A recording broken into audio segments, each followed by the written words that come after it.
My name is Rory Houlihan. I ran for U.S. Senate this past spring to stop the ticking time bomb so I could put our economy on track for a bright new day instead of all things ending. Let me educate you on the ticking time bombs and give you the rest of the story. Well, events on January 7th, 2017 in Frankfurt has caused a change in my plans. I need to call this part 13A, turning the hardworking folks of Kentucky into gator bait. 13, a good number for this one. Conservative Governor Matt Bevin called for a special last-minute emergency session for this past Saturday, January 7th, starting at 8 a.m. to pass a number of anti-hardworking HB 1 through HB 6 bills. I remember when conservative Randians tried to push right-to-work laws in our county. The national RTWL person came from either Clearwater or Tampa, Florida. Understand, I worked the flight line there for like 10 years. I heard what they had to say. Governor Matt Bevin took advantage of the hole in the weekly news cycle to hide the fact that what he was doing and his conservative legislators were doing was taking the rights of every hardworking folk in Kentucky. I work now for 18 years in retail. Do you think I can recognize when someone is stealing from me? Thieves hide. Honest folk act openly. If the laws you were doing were good for folks, you would have had these votes on Monday. Your actions speak so loud. I don't care what reasoning Senator West Paris said.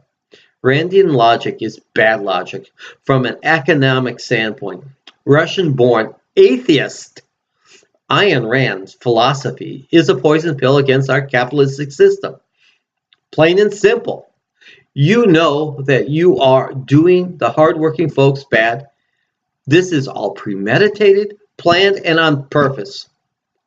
I have in How Right-to-Work Laws Really Work on YouTube, and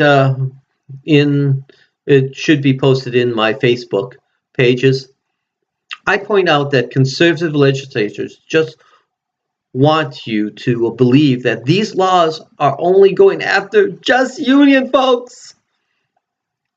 But these laws narrow anti-age and other discrimination laws in the states, so unscrupulous always lower prices, always lower wages, always poor and poorer, always worser and worser. Businesses can get rid of older workers who are naturally better paid because older workers experience and do a cap and slide to lower everyone's income so the greedy can pocket more profit.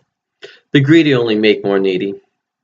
Do you think lowering everyone's income negatively affects every hardworking person from the vice president to the new hire? ELP's goal is to unprotect more and more folks because predators, the Florida Gators, prefer the unprotected to the protected. So right-to-work laws, in fact, are a twofold attack on the hardworking. They work to get rid of private protectors like unions to increase the non-protected workforce so they can hurt more and more non-union workers, like the vice presidents and senior employees, more than the union workers, because unprotected are easy prey for the Florida Gators. And they know this. I expect in the next 3 months, at least 10,000 management jobs to be lost directly due to the passage of this RTWL law. I understand that no one is more unprotected than management, especially the vice president. The technology is there to flatten corporations and clean up management. That is why I pointed out every time I spoke about RTWL, I said the word vice president and down. Unions raise wages of their members by leveraging the value of experienced workers to raise the wage cap and allow everyone's wages under the wage cap to grow. That is what unions do. Unions protect to raise the roof. In fact, many RTWL states, union enrollment has increased because of the boomerang effect. Understand, there is only two places that the hardworking folks have to turn to in case of an unfair treatment: the government and the private sector unions. Getting rid of government protections. Where do you have to turn to? Unions. Folks thought I was against unions, but unions know they're under attack. But do you think the vice president knows? No. He has no idea that he is really the target. So, who should I warn? I looked at the numbers and focused my message at the unprotected. I saw firsthand during my campaign that predation had already started in eastern Kentucky and other parts of Kentucky, hearing from a number of widows tell me how they had lost their homes and everything at the courthouse steps.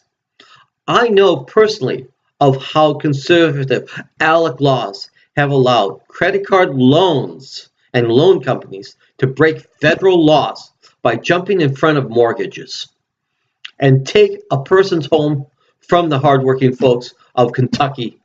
And I have faced this myself.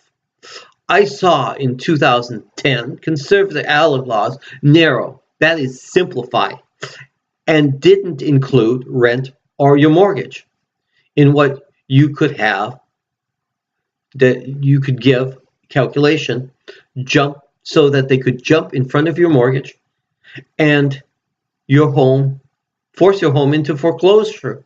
If you hear any politician say, I plan to simplify whatever, I'd be really interested, because they are planning on robbing you of your rights. I know what you will and have been going through. The predators, the gators, always go after the widows and the weak first. At the end of my campaign, being out of money, I pawned my saw to buy a ticket to the Wendell Ford dinner in Louisville, just so I could personally hand Julian Castro, a gal's phone number and email from Beattyville and ask if he could help her out. I was sadly disappointed in the dinner. Instead of talking about what we as Democrats needed to do to save the hardworking of Eastern Kentucky from being raped financially once again, the dinner was a rah-rah for Hillary. You wonder why we Democrats lost the election? We weren't focused on the hardworking. If you want to find out more about the effects of right-to-work laws, the post right below, Part 3, the corporate greed walls, says more. And the Part 13A. You have a good and blessed day. Bye.